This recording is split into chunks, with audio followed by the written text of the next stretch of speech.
ಪ್ರಜ್ವಲ್ ಬರುವವರೆಗೂ ವಿಚಾರಣೆ ನಡೆಯೋದು ಕಷ್ಟ. ಇಂಟರ್ಪೋಲ್ನಿಂದ ಬ್ಲೂ ಕಾರ್ನರ್ ನೋಟಿಸ್ ಅನ್ನ ಜಾರಿ ಮಾಡಿದ್ದೀವಿ ಅಂತ ಹೇಳಿ ಬೆಂಗಳೂರಿನಲ್ಲಿ ಗೃಹ ಸಚಿವ ಡಾಕ್ಟರ್ ಜಿ ಪರಮೇಶ್ವರ್ ಹೇಳಿಕೆಯನ್ನ ಕೊಟ್ಟಿದ್ದಾರೆ.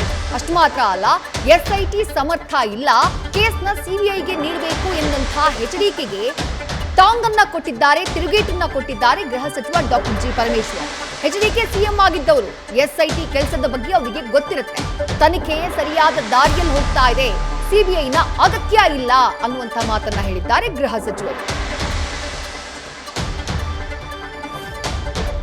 ಅವರಿಗೆ ಬ್ಲೂ ಕಾರ್ನರ್ ನೋಟಿಸ್ ಅನ್ನು ಕೊಡಬೇಕು ಅಂತೇಳಿ ಅವರಿಗೆ ರಿಕ್ವೆಸ್ಟ್ ಮಾಡಿದ ಮೇಲೆ ಸಿಬಿಐನವರು ಬ್ಲೂ ಕಾರ್ನರ್ ನೋಟಿಸನ್ನು ಇಶ್ಯೂ ಮಾಡಿದ್ದಾರೆ. ಬ್ಲೂ ಕಾರ್ನರ್ ನೋಟಿಸ್ ಅಂತ ಹೇಳಿದರೆ ಅವರನ್ನು ಯಾವ ದೇಶದಲ್ಲಿ ಈಗಾಗಲೇ 190 ದೇಶಗಳಲ್ಲಿ ಅವರಿಗೆ ನೋಟಿಸ್ ಹೋಗಿರುವಂಥದ್ದು, ಅದು ಇಂಟರ್ಪೋಲ್ನವರು ಇಶ್ಯೂ ಮಾಡ್ತಾರೆ.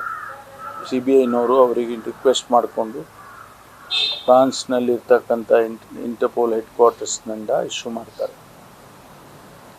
ಅವರು ಆ ವ್ಯಕ್ತಿಯನ್ನು, ಯಾರನ್ನು ರೆಫರ್ ಮಾಡಿರ್ತಾರೆ ಆ ವ್ಯಕ್ತಿಯನ್ನು ಆ ದೇಶಗಳಲ್ಲಿ ಹುಡುಕಿ ಸಂಬಂಧಪಟ್ಟವರಿಗೆ ಮಾಹಿತಿಯನ್ನು ಕೊಡ್ತಾರೆ. ಕೊಟ್ಟ ಮೇಲೆ ಅಲ್ಲಿಂದ ಅವರನ್ನು ಕರ್ಕೊಂಡು ಬರೋದಕ್ಕೆ ಇಂಟರ್ಪೋಲ್ನವರು ಎಲ್ಲ ಸಹಕಾರವನ್ನು ಕೊಟ್ಟು ನಮ್ಮ ದೇಶದ ಏಜೆನ್ಸಿಗಳಿಗೆ ಇನ್ಫಾರ್ಮೇಷನ್ ಕೊಟ್ಟು ಕರ್ಕೊಂಡು ಬರ್ತಾರೆ. ನಾನು ಪ್ರಜಾವಾಣಿಯವರಿಗೆ ಅಭಿನಂದನೆಯನ್ನು ಸಲ್ಲಿಸ್ತೇನೆ. ಕುಮಾರಸ್ವಾಮಿ ಅವರು ಮಾಧ್ಯಮಗೋಷ್ಠಿಯನ್ನು ಕರೆದು ಅವರು ಈ ಪ್ರಕರಣವನ್ನು SITನವರು ಸರಿಯಾಗಿ ನಡೆಸೋದಕ್ಕೆ ಸಾಧ್ಯ ಇಲ್ಲ, ಅವರು ಸಮರ್ಥರು ಅಲ್ಲ ಮತ್ತು ಅವರ ಮೇಲೆ ವಿಶ್ವಾಸ ಇಲ್ಲ, ಹಾಗಾಗಿ ನೀವು CBI ಕೊಡಬೇಕು ಅಂತಕ್ಕಂಥದ್ದನ್ನು ತಿಳಿಸಿದ್ದಾರೆ. ಸರ್ಕಾರದ ಪ್ರತಿನಿಧಿಯಾಗಿ ನಾನು ಅವರಿಗೆ ತಿಳಿಸುವಂಥದ್ದು, ಅವರು ಕೂಡ ಈ ರಾಜ್ಯದ ಮುಖ್ಯಮಂತ್ರಿಗಳಾಗಿದ್ದರು, SIT ಯಾವ ರೀತಿ ಫಂಕ್ಷನ್ ಮಾಡುತ್ತೆ ಅನ್ನೋದು ಕೂಡ ಅವ್ರಿಗೆ ಗೊತ್ತಿದೆ.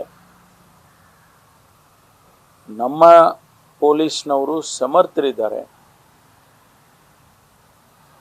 ಮತ್ತು ಈಗಾಗಲೇ ತನಿಖೆ ಯಾವ ರೀತಿ ಮುಂದುವರಿತಾ ಇದೆ ಅಂತ ಇಡೀ ಜನಸಮುದಾಯ ಗಮನಿಸಿದೆ.